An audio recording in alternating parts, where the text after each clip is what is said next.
This talk's probably going to be less inspirational and a bit more practical, as you can see from also the really plain kind of design of the presentation.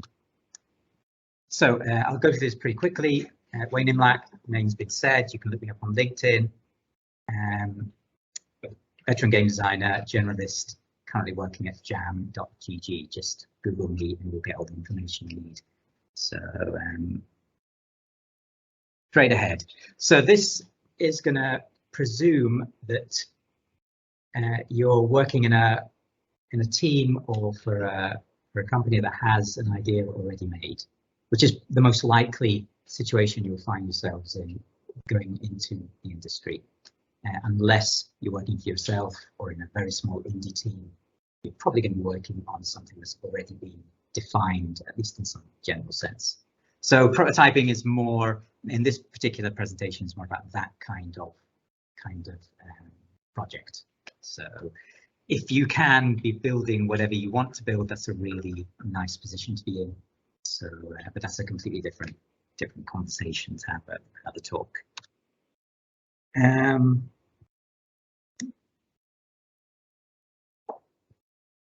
Let's see, next.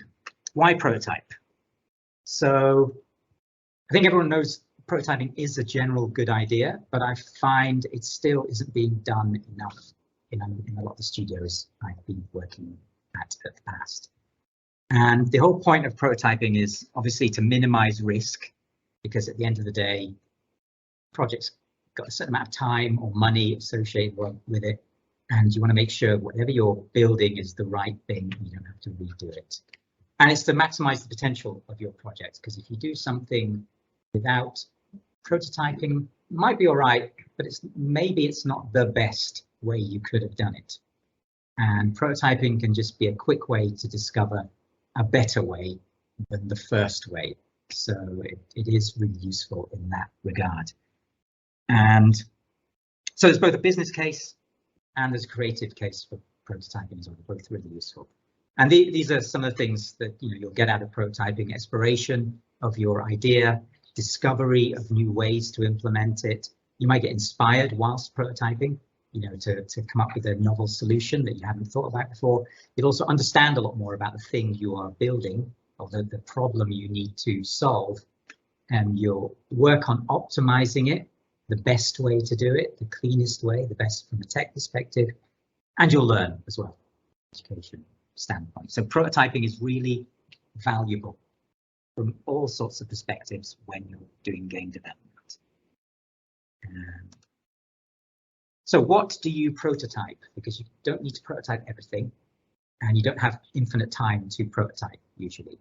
So the things you need to prototype is, well, first, don't prototype things that are straightforward and you already know how to do it because it's already been done in a billion other games. You don't need to prototype those things. Just copy it from another game. If it's already been done perfectly in another game, that's your prototype. It exists in another product. So just don't bother with things like that, or things that are really obvious. There is no choice there. There's no risk.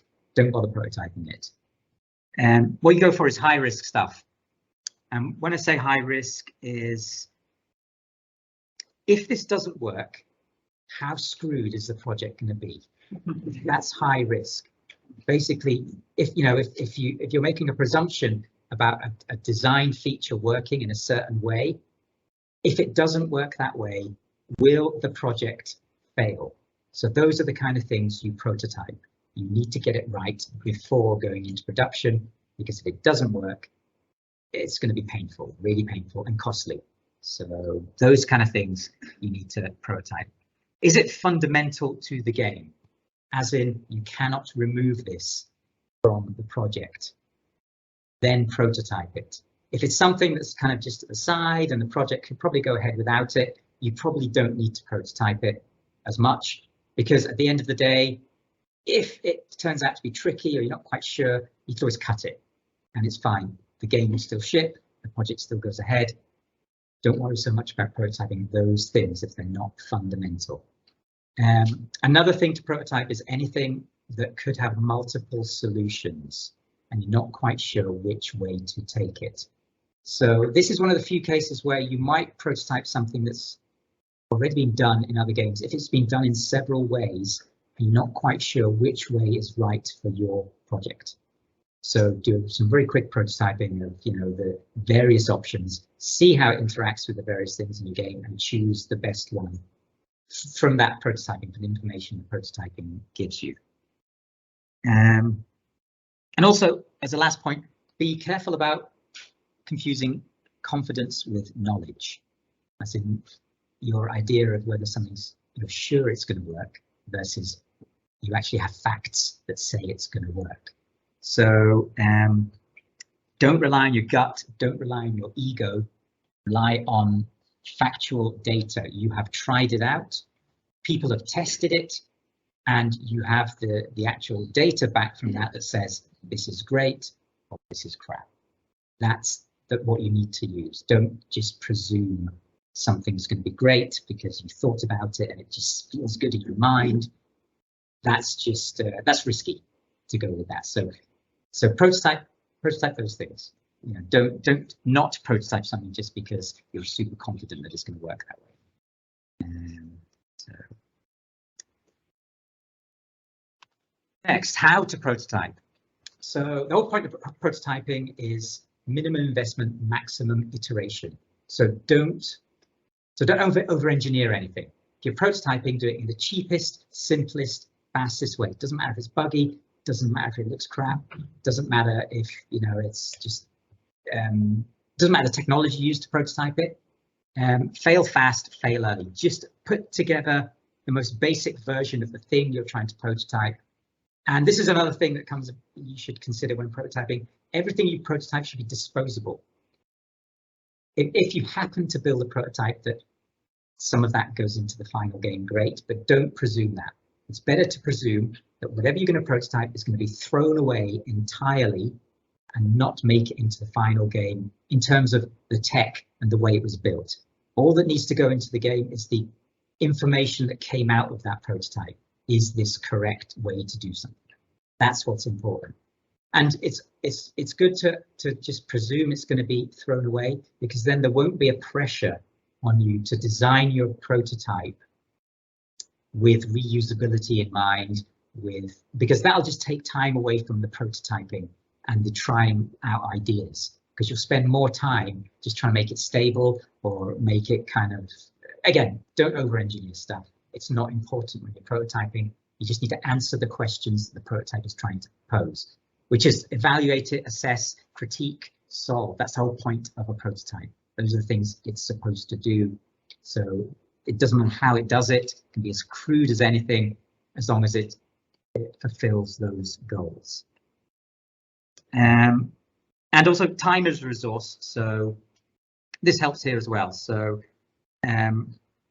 everything you do should be really fast, really quick, because you don't have a lot of time to prototype, because you can't spend the entire development time prototyping. You can only spend a small portion. So make sure the prototyping you're doing is valuable prototyping, and it's done as fast as possible. You get the most answers in that short amount of time that you are prototyping. So another way to approach prototyping is, if you want to know what to prototype, is assign like a high-level question that needs to be answered by that prototype, and keep that as your focus while you're prototyping. So, if a prototype is, if you're prototyping a fighting game and you have some innovative kind of control scheme, make sure your prototype has that statement as its goal. Does the control scheme work? And keep that for the entire development of that prototype. Do not prototype anything that doesn't answer that question for that prototype. So just keep it in mind, because just like a normal project, prototypes can be subject to feature creep, and they can be subject to kind of like drifting away from the original premise. So always have this in mind, the answer you're trying to seek with your prototype whilst you're prototyping for the good, and just don't do anything that doesn't answer that specific question. And it's fine to prototype things in isolation, so like unique or very small parts of a game. You only need to add as much context for that thing that helps answer the question. So if you're prototyping a UI or a HUD, or a layout. You don't need a game behind that, technically. You can just prototype the way it looks on the screen, the way things operate, the way a user interacts with those things. And if that's the only thing you're needing to answer, it doesn't need a game behind it. So you can prototype that in isolation, completely separate from the game it supports. So that's just a really high level example of you can prototype things in isolation. You do not need the whole game there to prototype any individual element of the game. You just need enough to support the thing you're prototyping and just give enough context. And you can just mock up a lot of stuff to give you that context, you know, just to help evaluate your prototype. So break down your prototypes into small pieces. They don't need to interact with one another necessarily.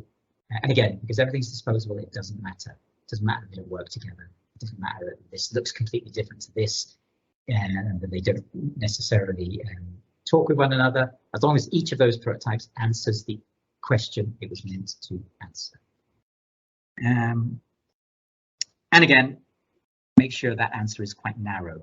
Don't have too broad a thing you're trying to prototype, because then it just becomes a really big prototype. It's like you're building the game. So try and narrow it down to small chunks. So how much prototyping do you actually want to do? So the time spent as a portion of your development depends on the type of game you're doing. So if it's a really innovative game, you want to spend more of your development period prototyping, and that can be half of the total period of development. So if you've got like a 1-year project, you could spend 6 months prototyping. You throw everything away at the end of that 6 months, then you spend 6 months in production and build the thing, ideally with no rollbacks or kind of problems along the way, because you've answered all those questions early and you just know exactly what you've got to do. So, however, if it's a game that's got a lot of content, or you know, like it's really heavy in terms of asset creation, and you've still got that same period, maybe you only spend 25% of the time prototyping the first few months, and you spend everything else building the game itself. Again, it depends on the type of game, it depends how risky the design elements you're creating for that game and how innovative they are. There's no easy answer there, it's just a judgment call you have to make. But I'd say anything between a quarter to half of your entire development time is prototyping. And now that sounds crazy, and this is another kind of difficult thing, is to convince the people who hold the purse strings that this is a good idea, because no one likes throwing stuff away. They see it as a waste, but actually in the long term, this makes the project move faster and complete quicker and with less cost as well. But it sounds a bit counterintuitive. That's the way it should work and will work. So this comes down to time boxing as well. Don't prototype forever. Set your goals for the amount of time you're going to prototype. Even with individual prototypes, set yourself an amount of time to do the prototyping. And if you run out of time, go with the best solution you got in that time. It's better to release something than nothing. It's better to go with the best solution you came up with at the time. It doesn't have to be the perfect solution, just as long as the answer is more or less given at the end of that.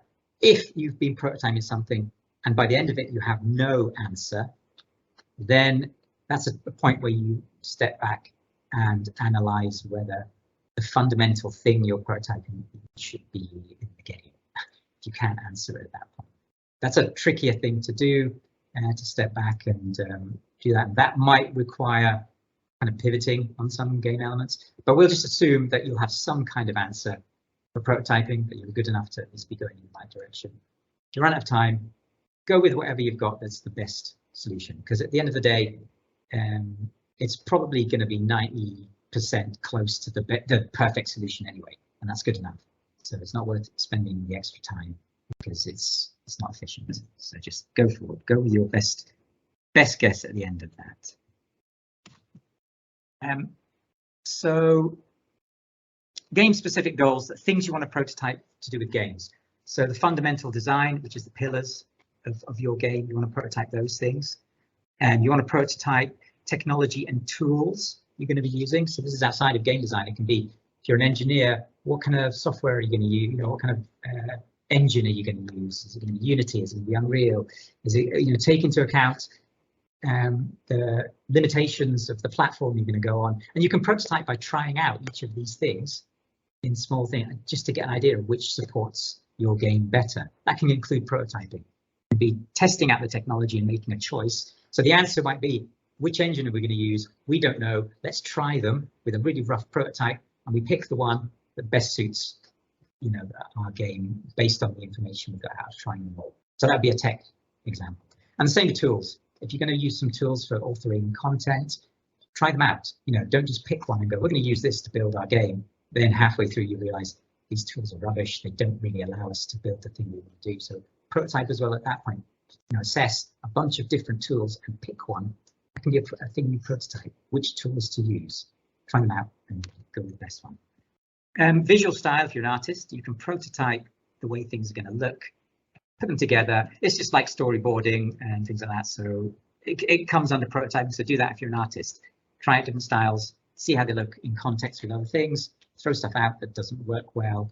At the end of it, pick the best style, and you go into building those assets with a very strong art style in mind. So you're not going to have to change it halfway through development, which is really painful because particularly for art and stuff like that, throwing that way, you get starting from scratch. It's really wasteful.